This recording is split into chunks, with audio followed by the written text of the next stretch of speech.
నమస్తే న్యూస్ 24 తెలుగుకు స్వాగతం. నా పేరు యామిని. ముందుగా వార్తల్లోని ముఖ్యాంశాలు ఇప్పుడు చూద్దాం.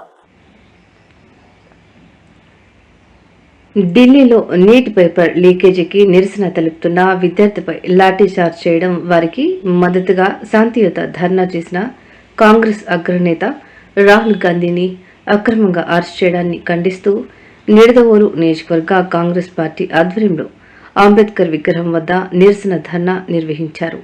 ఈ సందర్భంగా నియోజకవర్గ కోఆర్డినేటర్ మేడవరపు భద్రం ద్వారా మాట్లాడుతూ, ప్రజాస్వామ్యాన్ని పరిరక్షించలేని బీజేపీ ప్రభుత్వం తక్షణమే దిగిపోవాలని, ప్రధాని నరేంద్ర మోదీ రాజీనామా చేయడంతో పాటు కేంద్ర విద్యాశాఖ మంత్రిని పదవి నుంచి బహిష్కరించాలని డిమాండ్ చేశారు.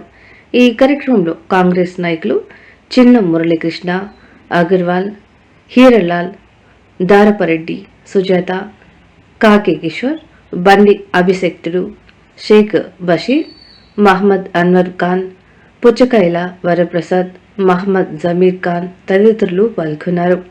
153 సార్లు పేపర్ లీక్ అయితే దీనికి బాధ్యులు ఎవరు?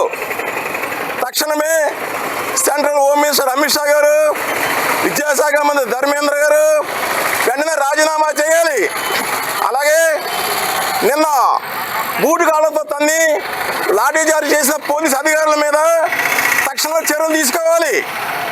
అలాగే మన ప్రధానమంత్రి నరేంద్ర మోడీ గారు బహిరంగంగా విద్యార్థికి క్షమాపణ చెప్పాలి అని మేము కాంగ్రెస్ పార్టీ డిమాండ్ చేస్తున్నామండి. ఒకే ఒక్కడు పోరాడుతున్నాడు, ఆయన రాహుల్ గాంధీ గారు. ఆయన చేసే శ్రమ వృధా పోదు.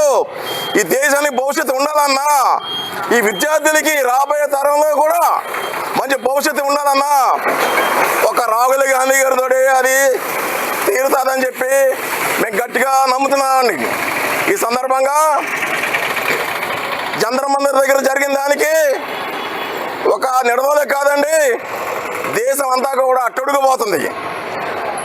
ఈరోజు 12 తీర్మానాలు పెడితే దానికి సస్యమేరా అని చెప్పి అవసరస్తులు వేస్తున్నారండి.